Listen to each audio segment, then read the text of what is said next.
ನಮಸ್ಕಾರ ಸ್ನೇಹಿತರೆ, Kannada jobs corner YouTube ಚಾನೆಲ್ಗೆ ಎಲ್ಲರಿಗೂ ಸ್ವಾಗತ. ಜಿಲ್ಲಾ ಪಂಚಾಯತ್ ಮೈಸೂರಿನಲ್ಲಿ ವಿವಿಧ ಹುದ್ದೆಗಳ ನೇಮಕಾತಿಗೆ ಸಂಬಂಧಪಟ್ಟಂತೆ ಅರ್ಜಿಗಳನ್ನು ಆಹ್ವಾನಿಸಲಾಗಿರುವಂತದ್ದು.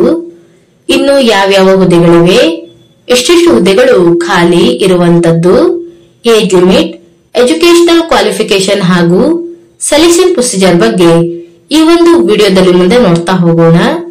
ನಮ್ಮ ಚಾನೆಲ್ ಅನ್ನು ಯಾರಾದರೂ ಹೊಸದಾಗಿ ನೋಡ್ತಾ ಇದ್ರೆ ಸಬ್ಸ್ಕ್ರೈಬ್ ಮಾಡಿ ಹಾಗೂ ಪಕ್ಕದಲ್ಲೇ ಇರುವಂತಹ ಬೆಲ್ ಬಟನ್ ಅನ್ನು ಕ್ಲಿಕ್ ಮಾಡಿ. ಜಿಲ್ಲಾ ಪಂಚಾಯತ್ ಮೈಸೂರಿನಲ್ಲಿ ಸಹಾಯಕ ಜಿಲ್ಲಾ ಯೋಜನಾ ವ್ಯವಸ್ಥಾಪಕರು ಹುದ್ದೆಗಳಿಗೆ ಅರ್ಜಿಗಳನ್ನು ಆಹ್ವಾನಿಸಲಾಗಿರುವಂತದ್ದು. ಈ ಒಂದು ಹುದ್ದೆಯನ್ನ ಹೊರಗುತ್ತಿಗೆ ಆಧಾರದ ಮೇಲೆ ತಾತ್ಕಾಲಿಕವಾಗಿ ನೇಮಕಾತಿಯನ್ನ ಮಾಡಿಕೊಳ್ಳಲಾಗುತ್ತಿರುವಂತದ್ದು. ಇನ್ನು ಈ ಹುದ್ದೆಗಳಿಗೆ ಅರ್ಜಿ ಸಲ್ಲಿಸುವಂತ ವಿಧಾನದ ಬಗ್ಗೆ ನೋಡೋದಾದ್ರೆ, ಅಭ್ಯರ್ಥಿಗಳು ಆನ್ಲೈನ್ ಮುಖಾಂತರ ಅರ್ಜಿಯನ್ನು ಸಲ್ಲಿಸಬೇಕಾಗಿರುವಂತದ್ದು.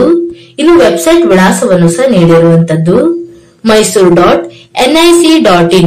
ಈ ಒಂದು ವೆಬ್ಸೈಟ್ ಮೂಲಕ ಅಭ್ಯರ್ಥಿಗಳು ಆನ್ಲೈನ್ ಮೂಲಕ ಅರ್ಜಿಯನ್ನ ಸಲ್ಲಿಸಬಹುದಾಗಿರುವಂತದ್ದು.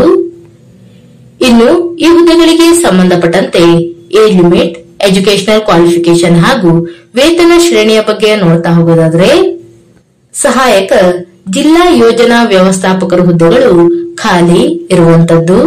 ಇನ್ನು ಎಜುಕೇಶನಲ್ ಕ್ವಾಲಿಫಿಕೇಶನ್ ಬಗ್ಗೆ ನೋಡೋದಾದ್ರೆ, ಬಿಇ ಅಥವಾ ಎಂಸಿಎ ಅಥವಾ ಬಿಸಿಎ ಆದಂತಹ ಅಭ್ಯರ್ಥಿಗಳು ಈ ಒಂದು ಹುದ್ದೆಗಳಿಗೆ ಅರ್ಜಿಯನ್ನು ಸಲ್ಲಿಸಬಹುದು.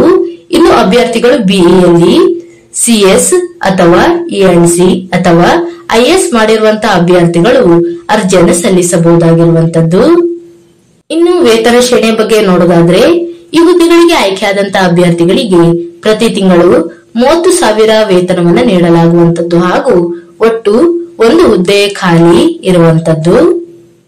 ಇನ್ನು ನೇಮಕಾತಿ ವಿಧಾನದ ಬಗ್ಗೆ ನೋಡೋದಾದ್ರೆ, ಅಭ್ಯರ್ಥಿಗಳನ್ನ ಮೆರಿಟ್ ಆಧಾರದ ಮೇಲೆ ಆಯ್ಕೆಯನ್ನ ಮಾಡಿಕೊಳ್ಳಲಾಗುತ್ತದೆ. ಇನ್ನು ಈ ಹುದ್ದೆಗಳಿಗೆ ಯಾವುದೇ ರೀತಿಯಾದಂತಹ ಎಕ್ಸಾಮಿನೇಷನ್ ಇರುವುದಿಲ್ಲ.